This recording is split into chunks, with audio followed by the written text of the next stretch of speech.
Kto si vybojuje voľný welterový titul Oktagonu? Prísne pravidlo pre finále Game Changeru. Novotný vysvetlil, prečo Oktagon expanduje do Poľska. Vémola reaguje na možný súboj s Materlom. Keita prezradil, kedy ho uvidíme zápasiť v UFC a Pája povedal, s kým by chcel ďalší zápas. Ja som Johan a toto sú Fortuna novinky. Keďže Surdu nenavážil na jeho titulovú obhajobu s Kalašníkom a následne vyhral, je welterový pás opäť voľný. Adeptov na jeho získanie je hneď niekoľko. Určite sa vďaka tomu otvorila cesta pre Ronnieho. So Surdum odmietal ísť, lebo sú kamaráti, ale teraz mu už v boji o titul nič nebráni. Ak zvládne duel s Lutherbachom, možno bude ďalší na rade. Ponúka sa aj odveta medzi Kalašníkom a Surdu. Oktagon dokonca zverejnil príspevok 5 možných titulových vyzývateľov vo weltri. Sú to Surdu, Ronnie, Lutherbach, Brito a Gogoladze. Karta vo Arene sa nám krásne plní. Pribudli duely Petrášek versus Strelčík a Vespaciani versus Škvor. A Oktagon potvrdil prísne pravidlo pre finále Game Changeru. Na váhe nebude pre finalistov žiadna tolerancia. Musia navážiť maximálne 83,9 kg. Ak niektorý z finalistov nenaváži, má automaticky od začiatku zápasu 1 bod dole u bodových rozhodcov.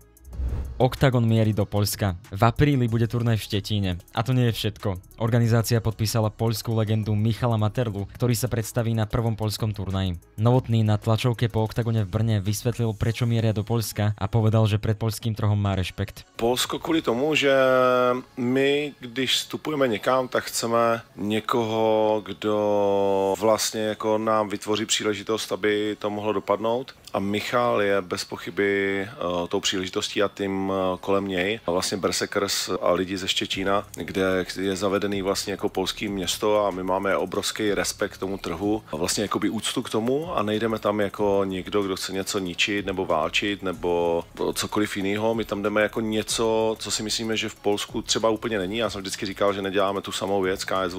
A jakkoliv ten sport je prostě jako stejný, tak si myslím, že na tom trhu prostě to vypadá jako jinak. Prostě to vnímáme jako obrovskou příležitost a s Michalem verím, že to bude úspešný. Športový riaditeľ KSV Rysiovský si nemyslí, že vstup Oktagonu bol nejaký dopredu plánovaný krok. Michal Materla bol tým katalizátorom. Myslím, že Oktagon to ani neplánoval. Samotný fakt, že si vytvorili poľský profil na Instagrame až po tomto oznámení, skôr znamená, že to bola nejaká momentálna potreba a nie téma, ktorá bola plánovaná niekoľko mesiacov. Tiež neviem, kto presne zo Selected za tým stojí, ale viem, že to nebol samotný Oktagon, kto rezervoval halu. Prekvapivo však berie prítomnosť Oktagonu na poľskom trhu pozitívne. Pred týždňom som mal dojem, že poľské MMA všeobecne umiera. Potom sa ukázalo, že Fan prechádza na Kanál Plus, Oktagon usporiadúva gala večer v Poľsku a zrazu bude poľské MMA súboj gigantov. Úprimne povedané, pozerám sa na to s úsmevom a pozitívne. Materla je naozaj veľké meno a jeho stret s kýmkoľvek z užšej špičky strednej váhy by bol zaujímavý. Jeho možný duel s Vémolom sa už viackrát riešil. Novotný sa mu nebráni. To je otázka pre Carlosa,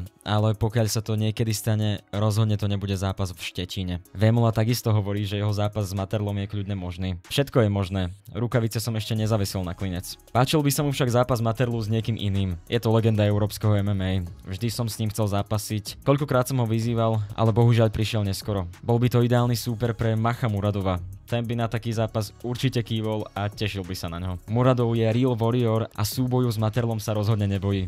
Takáto bola jeho reakcia. Som za akékoľvek pravidlá, kdekoľvek a kedykoľvek.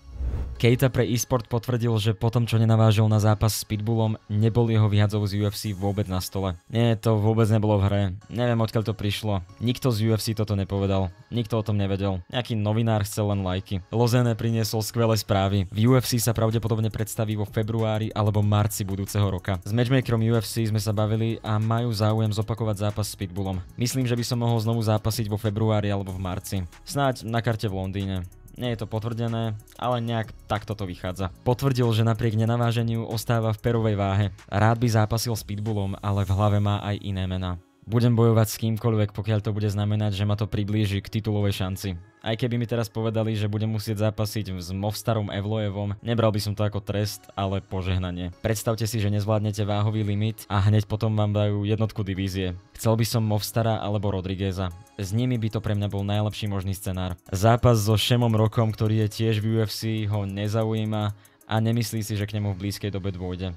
Nie, táto hra má nejaké úrovne a ja som o dosť napred. Rok sa ešte bude musieť veľmi snažiť, aby sa priblížil k top 15. Ja som tam dostal šancu hneď, takže aj vedenie vníma, že som na inej úrovni. Zápas s Rokom naozaj nepotrebujem. Každopádne prajem mu, aby sa mu v UFC darilo. Spicy Pája je po súboji s Raškom otvorený ďalšiemu pokračovaniu jeho MMA kariéry. V klietke si vie predstaviť stať proti súperovi, ktorého by ste fakt nečakali.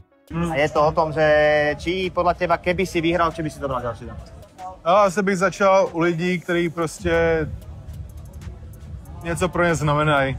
Reálně mi přijde fajn Frimpong. To je jako, že ten člověk, wow, je tak inspirativní, sleduju ho na sociálních médiích, tam ti lidi mi nic neříkají. U Frimponga fakt vidím jako, že ten člověk tím žije. To je na dnes všetko. Ak sa ti toto video páčilo, zanechaj like a počujeme sa zase na budúce. Zatiaľ sa majte a čaute.